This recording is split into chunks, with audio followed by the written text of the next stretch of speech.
about employee engagement. Our blog for the month of May was on how can leadership shape employee engagement. So that was the whole discussion for this month's conversation.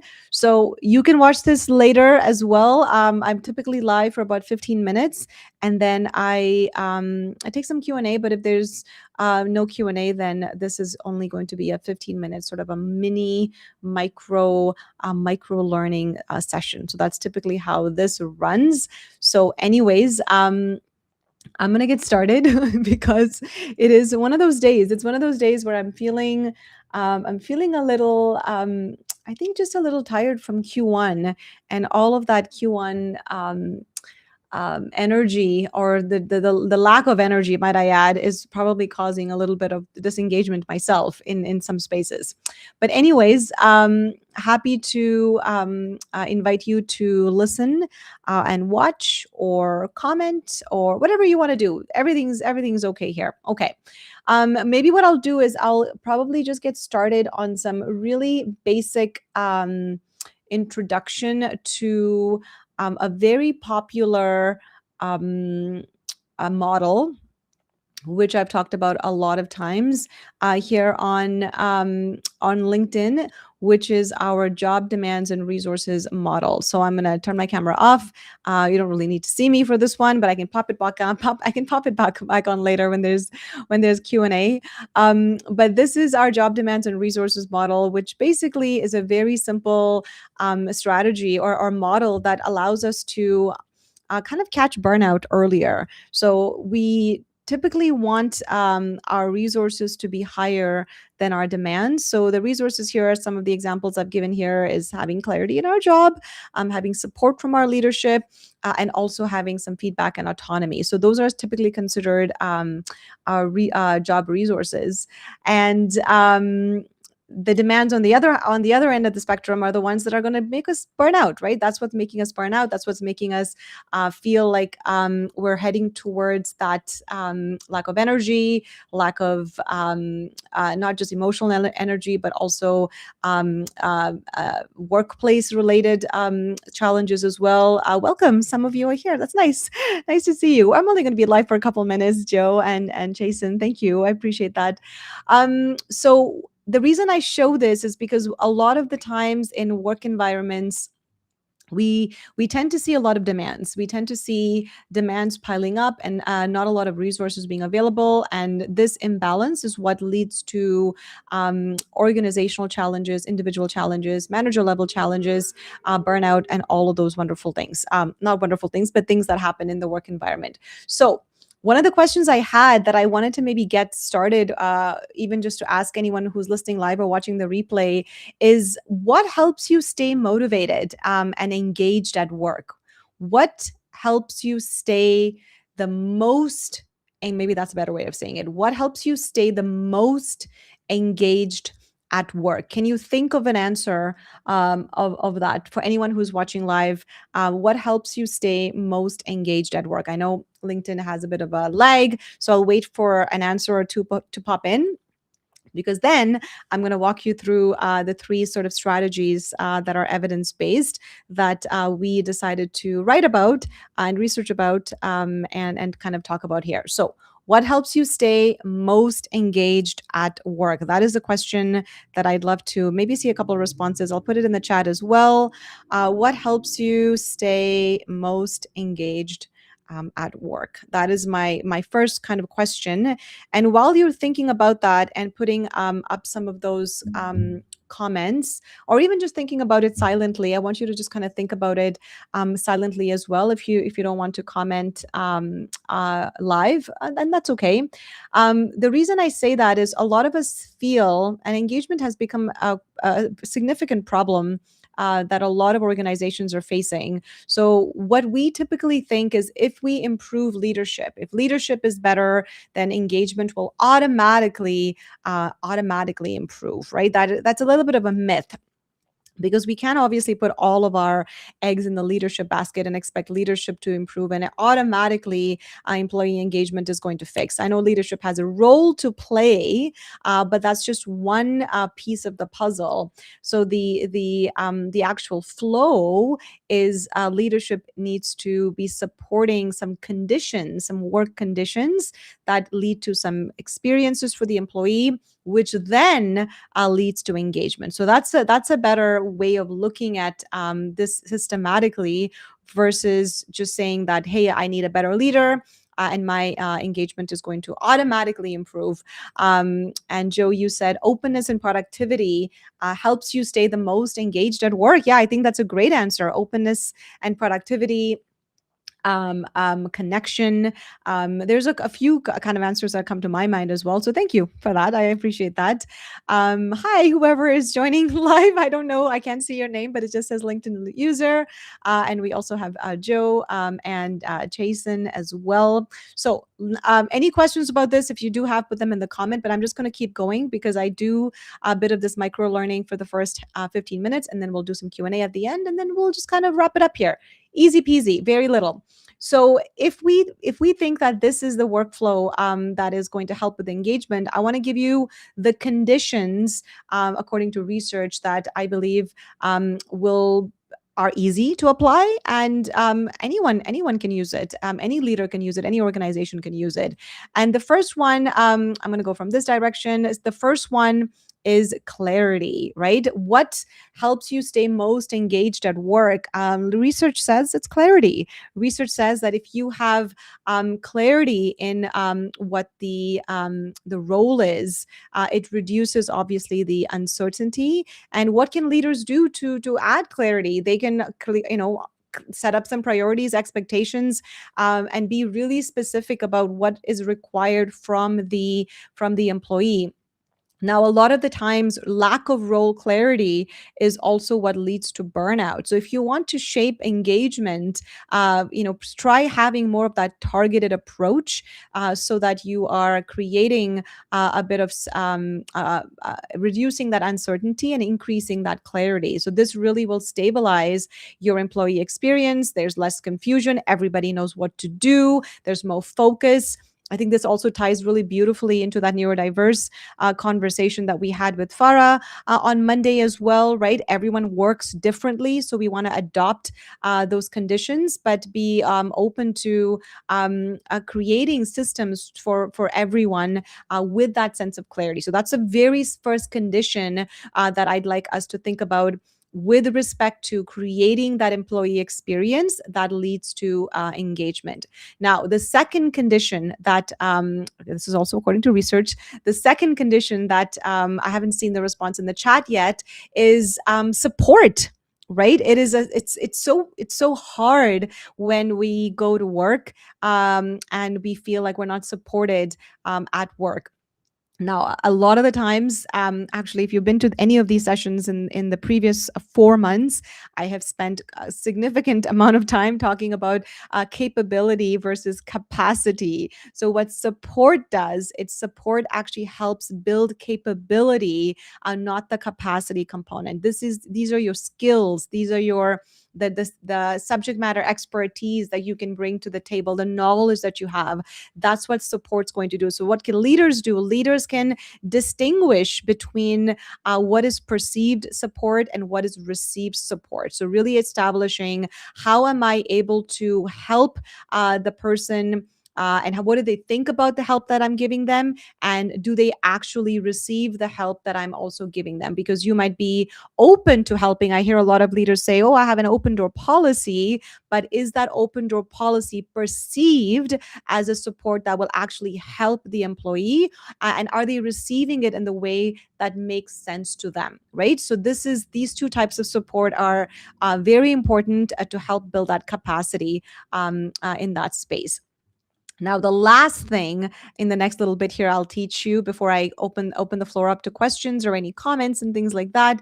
The third thing, so we already talked about clarity. We've talked a little bit about adding a support to build a bit of capability.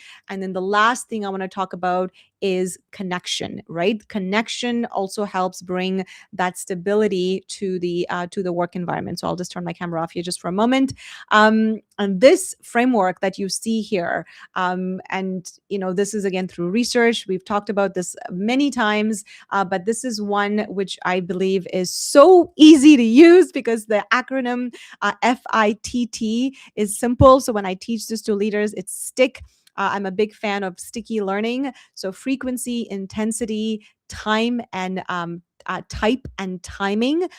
So building that connection. Again, let me think about that neurodiversity perspective. Not everybody needs to be connected in the same exact way. So how do we create a sense of how many touch points do I need from you, as a leader to my team? How often do I need to be giving those interactions to my team? What is the type of connection that I need to be giving them? And what happens when that support is needed? Like, am I giving them at the right time? So frequency, intensity, time, and type is a phenomenal framework to help build connection, which helps build that stability to help shape that engagement. So these are all really simple things, right? So as you can see, for every framework that I've given you, there's something easy for us to apply. If you're thinking about clarity, really just double down on the expectations and the priorities. If you're thinking about support, really kind of think about the perceived support and the received support. And as leaders, if you're thinking about connection, I really want you to use the FITT framework here. So really simple things, because ultimately, at the end of the day, just improving the leadership is not going to automatically improve engagement. We really want to start to see some of those work conditions change, and that's what leaders can do to get that employee experience, enhance that employee experience, so we do get that engagement. Okay. So with that, let me see some comments. I'm excited to see what folks have in the chat here. We have someone on YouTube, which is really exciting. I don't really get a lot of YouTube viewers. So whoever's watching from YouTube, thank you so much. That's really cool.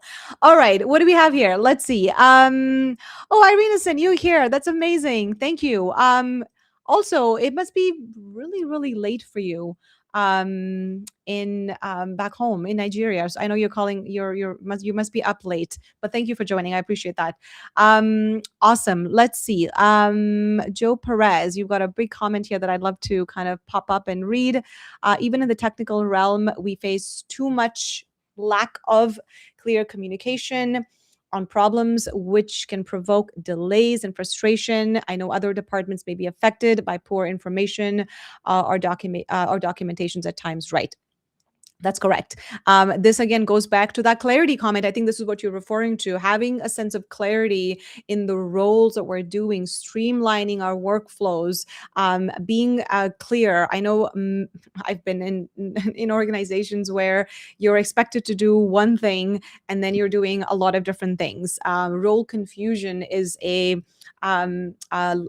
pretty strong lever to push us towards burnout and push us towards lack of engagement as well. So the clearer we can get, having that sense of expectations, leaders, you can get better by asking good questions. Asking good questions, I think it's such a good way of getting information. Again, I'm putting my neurodiversity lens on because the conversation on Monday was so good.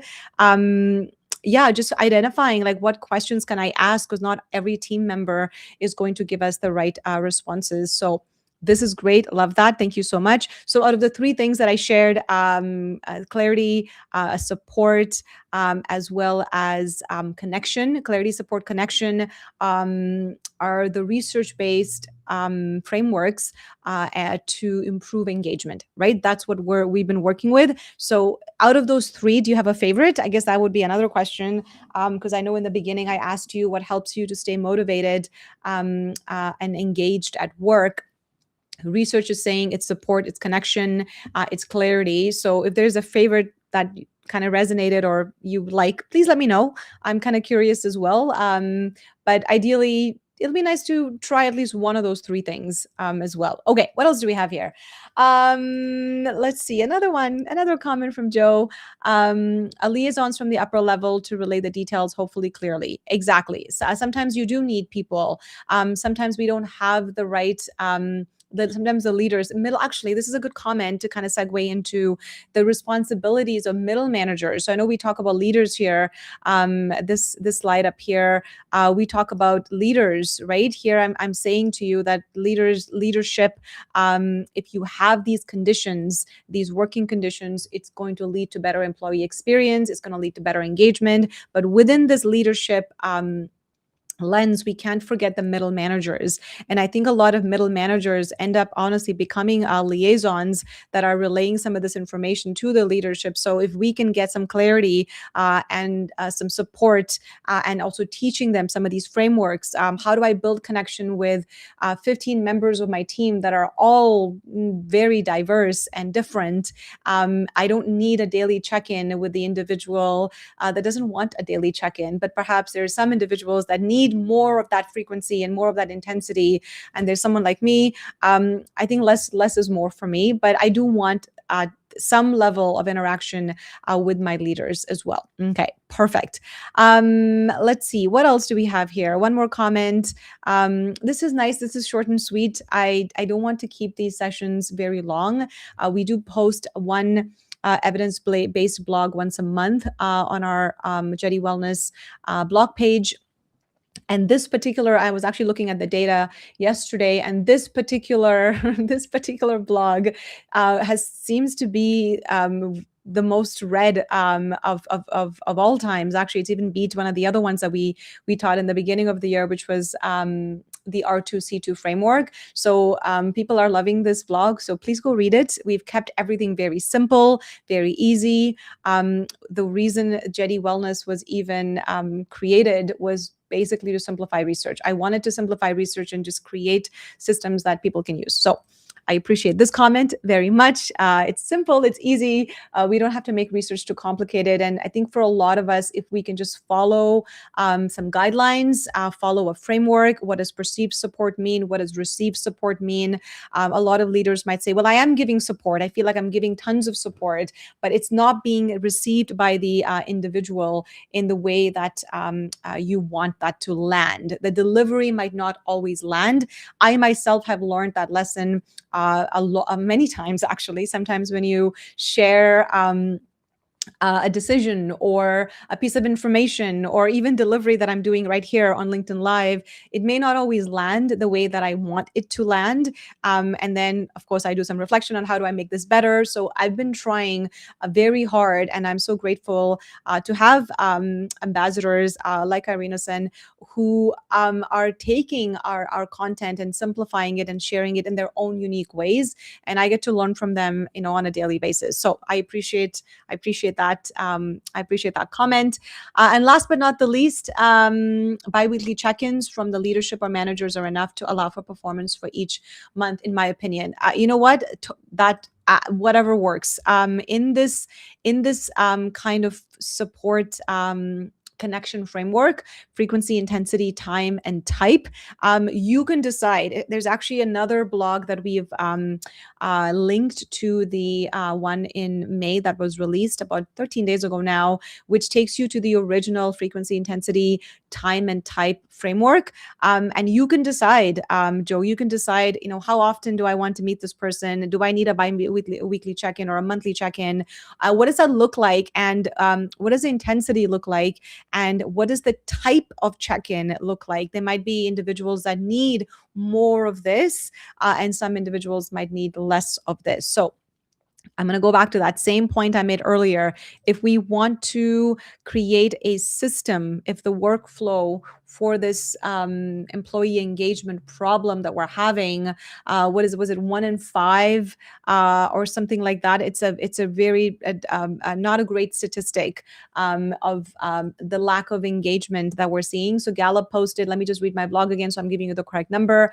So 23% of employees globally at work are are engaged. That means the remaining percentage are completely disengaged. So that's a high number of individuals that are disengaged from work. So we're clocking in, we're clocking out, we're doing our work, but we're not really in it. We're not even quiet quitting. We're not doing that, but we're just not engaged at work. So why don't we improve some of those resources that I gave you or I talked about earlier, which were these resources, and start to add clarity, start to add support, start to add connection, but in a very systematic way. So it isn't a blanket one size fits all type of an approach. I don't think that works. So we want to be a little bit creative with how we do this. Okay. Another comment. Thank you so much.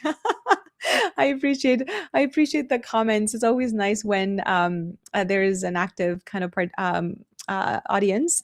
But replays, anyone watching, whoever's watching on YouTube, please, replays are also available for you to watch. You can always watch it later. I've set some goals for myself to improve my performance in the corporate world. Now that I own a business, it has changed my stage and approach in my professional life. Actually, I noticed that too when I switched from corporate into business. There was a lot of things I had to change, systems I had to create, accountability frameworks that I had to create for myself as well. So when this switch happens from corporate to business, we definitely need more of those job resources and keep an eye on those job demands, because entrepreneurship is very challenging. It can be very isolating. So we definitely need to kind of think about, well, what resources do I need to stay connected, to have that sense of clarity about what I'm doing, and to feel like I have the right support from the people and the community that I'm looking for, which I know LinkedIn is really, really great for that. Okay. What else? Is there anything else that I can share? Please go read the blog. I appreciate if you would go do that. We post one piece of content on the first Wednesday of every month. And I try to keep up with the latest that is happening in the world of corporate, in the world of workplace well-being, research. I try to keep up with that as much as possible. But sometimes we're also posting frameworks that might be a little bit too complicated. Over the last little while, leadership content seems to be the one that is being really well read and well acknowledged. So we're going to probably continue giving you simplified strategies that you can use. And obviously the ambassadors are doing such a great job, which, by the way, I do want to give a shout out to them. I remembered this time to pull up the great the group of individuals that are helping lift this brand to the level that I can't even imagine. The ambassador program started about a year and a half ago. It's in its second year now, and we have so many individuals as part of the ambassador program. So I am really, really grateful. And there she is. Irina Sen is right there as well in that second in the middle row. And all of these individuals from all over the world are disseminating this research that we share to their own network on LinkedIn. And they add their own spin to it. They add their own creativity to it. In fact, sometimes when I read their content and the interpretation of the blogs, I'm inspired because they've done a much better job than I have, which is amazing. So I really do appreciate every single person here. Marsha in that bottom right hand corner, just beside Jason there. She just joined a couple of months ago, posted a really good piece of content, probably like last week, I think, on this particular topic. I'm going to actually find that. I'm going to actually find her blog or like her post, and I'm going to put it in the chat box here because she wrote a really, really good piece of content on employee engagement. So please go have a look at that. Follow our ambassadors. They are so great. They do such good work. And I'm so grateful that there's more voices to help lift the brand and share the research. I think that's the most important thing. Okay, perfect. Beyond that, I don't have anything else to say. I'm grateful for whoever joined us live. Please watch the replay if you want. These sessions are meant to be short and sweet, a little bit of learning, a little bit of Q&A, some commentary. Even if there's no commentary, I'm okay with that. I'm just here to kind of share the research in a few different ways. So you can read it on the blog, you can watch this as well, you can listen to it as a podcast, you can do whatever you want. I think the idea is to make learning accessible and have as many modalities of learning as possible. And LinkedIn is such a great way to do that as well. Okay. with that being said, I will say goodbye to you. I will be back on the Monday. Let me see. So Workplace Wellness Hour is back on Monday. I'll give you the date in case you're wondering. It's every second Monday. So Workplace Wellness Hour is back on the 25th of the month. I don't think we have a guest speaker yet, but you never know. We might have one. Please go check out Patty Miller's podcast. Please go check out what do you call Farah Jamil's oh my goodness, that was amazing. Such a great a podcast episode for Workplace Wellness Hour, so go check that out. So I'll be back in 2 Mondays for Workplace Wellness Hour with Felipe, and then I'll be back in June. So the first Wednesday of June there's going to be a new blog, and then the second Wednesday of June there's going to be another show exactly like this. And I don't know what topic I'm going to be writing about, but sometimes I get inspired and I might end up writing something totally different. So, anyways, have a wonderful day. Please share, please learn, and go read the blog. And I will see you next. I don't have any music. I don't. Felipe has music and all that stuff. I don't have any music for you folks. I just have me. Thank you, Marcia, for joining. I appreciate you. And have yourself a wonderful evening. And I will see you on the 25th and then in June. Bye.